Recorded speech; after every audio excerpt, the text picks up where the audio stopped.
Lance, and when I asked you about the defense on Saturday, you mentioned that you wanted to sort of watch the film to see sort of what you learned. I guess, what did you learn looking back, and then also about the offense too? Did you learn anything there? I thought we had a very solid defensive performance, but unfortunately still we got some mental errors and things we got to clean up. I thought we're playing hard. Again, they made some big plays, made some really nice catches, but I thought we had decent coverage. So I think that's kind of the tale of some of it is explosive plays. We had some opportunities to get off the field there late and didn't. But overall, I'm pleased with the progression of the defense. I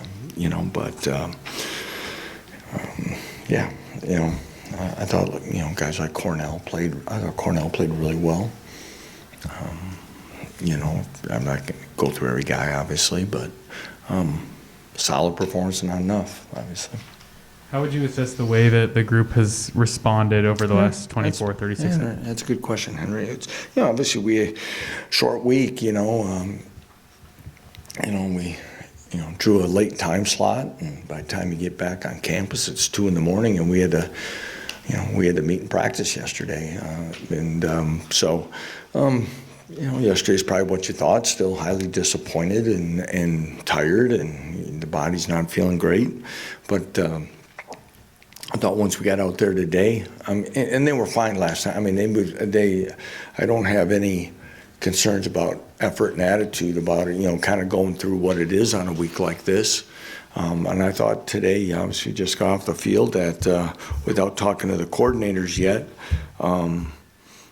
It was a solid day effort-wise, and you're still trying to get your scout teams organized yet in the shorter thing. But I'm proud of the group for where we're at leadership-wise, because we don't have a lot of options right now. Okay, we got to go, so it's good. And then we've talked a lot already about Blake Harold, but he's now on the depth chart. Just wondering what do you think? We're just seeing if you guys really read it and stuff. So we made one change and. So, did you post it yet? Yeah, it's, Blake's played well. And again, we're going to rotate 5, 6 guys there, some games, whatever. But right now, again, that was a chance. Keenan and Caldwell actually, and I think Blake had more snaps. Both played solid. I think one of Keenan's better performances for us. So, again, that's a group.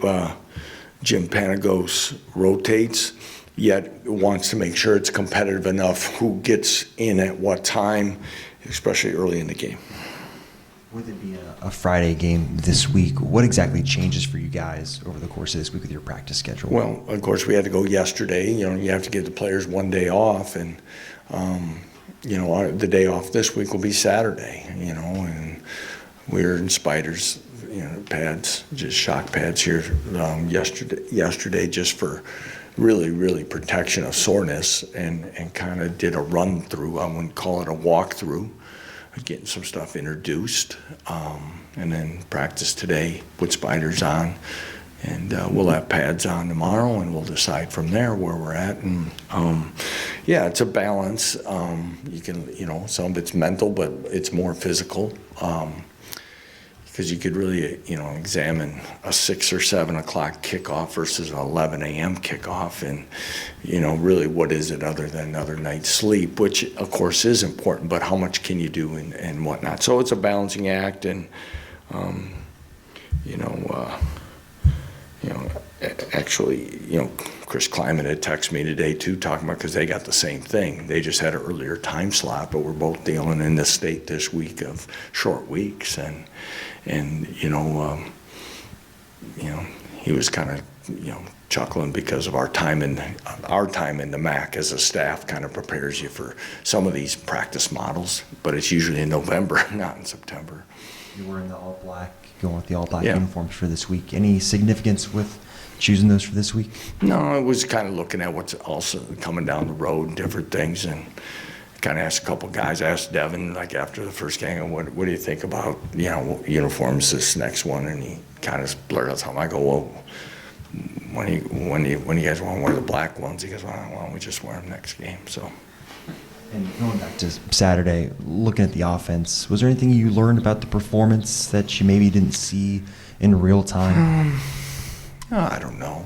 You know, it's we left opportunities out there, and again, there's, you know, from the novice eye, so to speak, or a fan's perspective and things, you know, a lot of things we do are RPO related, and they're run pass options based on certain things, and there's probably times that, you know, we probably wish it would have been a give, but it presented a throw, and, you know, and there's the one there, was it early fourth, you know, we threw it twice after a 7-yard gain, and, you know, the first call's an RPO, and the next one, the player flinched. And it's kind of one of those, you know, I guess Aaron Rodgers probably made a great living at it in Green Bay. You know, somebody flinches, you take a shot. Well, the guy flinched, Bryce snapped it, and they didn't call him offsides, which is automatic. We're going to take a shot. You know, nobody knows if they're calling it or not. And I don't think the guy was offside. He moved, but he didn't move enough to be offside. So you end up, you know, we end up losing that possession. Again, we only punted twice, but the turnovers between those things, you can't, you know, again, what's this, you know, if you don't win the turnover battle, you know, your chances of winning really go down, and that was part of it. So we, you know, we'll continue to learn about this team, and you know, I think we have guys that continue to work. I think we have a couple guys that are pressing a little bit, and we talked to them about it, that you can't, you know, they got to let the game keep coming to you and stuff. But, you know, I trust this team. I trust our staff that we have enough experience and resolve in us that you're going to bounce back. And, you know, we talked about it, I think, Saturday night. And, again, we got to be very careful of, you know, of making sure we stay in the moment and realistic about what we have to do before it gets away from us. And this UNLV team, I know we haven't really got to them yet, is a better team than we played last year. You know, I know they had a talented quarterback that entered the portal, but the young man they brought in from Holy Cross gives him a better running threat. He can throw on the run. He becomes an extra weapon. They have excellent speed and quickness on the outside. They have an All-American receiver. They're very unique in what they do offensively, and they're very aggressive and multiple on defense and how they bring pressure. And they're playing extremely confident and feel they should be a top 25 team. So we've got to make sure that we're ready and we're hitting on all cylinders as well.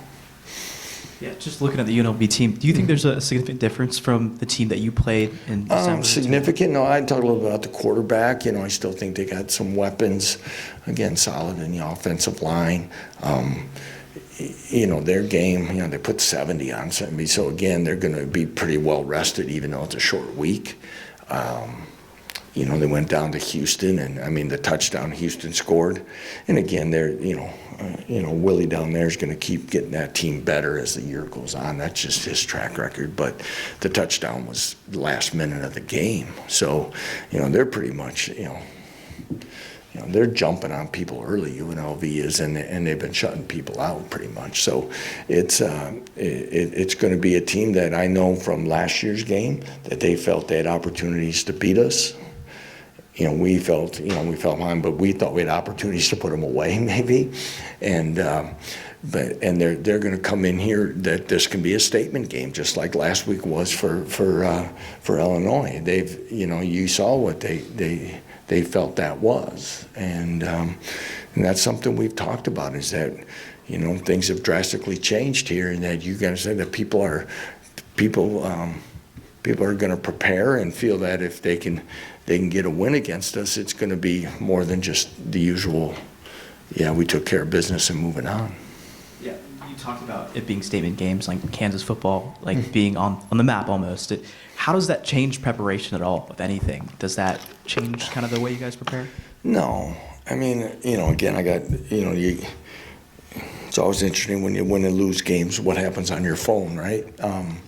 Who you hear from, who you don't, and what people say. But, you know, the ones that did reach out kind of talked about, don't forget, you know, where this program has come from, where we were, that people are now storming the field after a win. So, but that doesn't do anything to change things. But what we need to continue to do, and I've said this for many years, is no, the approach needs to be consistent.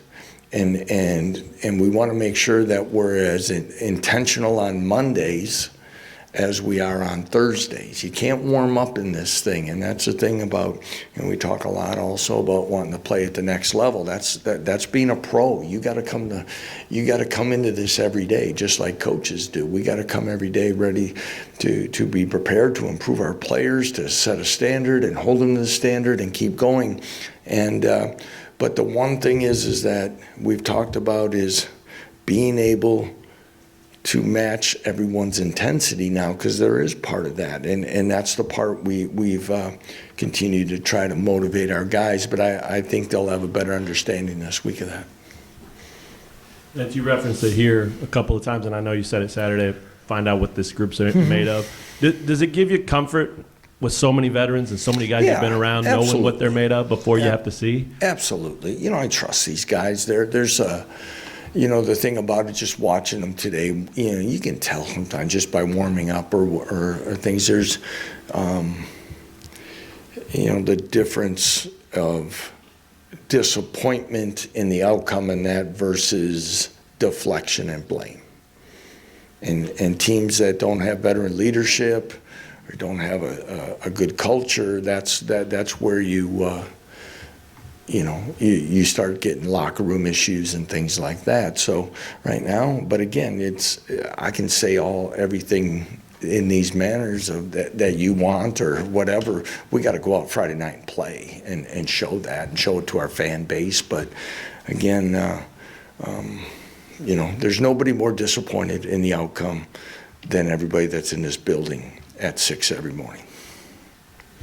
Also, you talked about guys pressing. Is Jalen one of those? I'm not going to get into who I feel is or not. I just feel that there's times of, I know that guys want to be successful and they want to try to make things happen. And I don't feel, because I don't feel him in his body language changing in any way or form. So I don't feel that. Jim hasn't said that to me in dealing with him. And, and I don't want to call it rust. I mean, there's some things there's some throws he wants to, take back, and we'll be fine. He'll be fine. Lance, playing Illinois, a physical Big Ten team, how do you feel your team played on both sides of the line of scrimmage? I'm very confident of who was the more physical team in that regard, but it didn't show up on the scoreboard.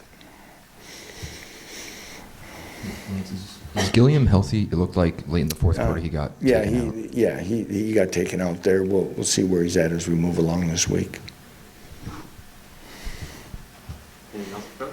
Yeah, that's the toughest thing is, it's a short week. It's going to see where it's at. But yeah, he's it's a leg injury. We'll see.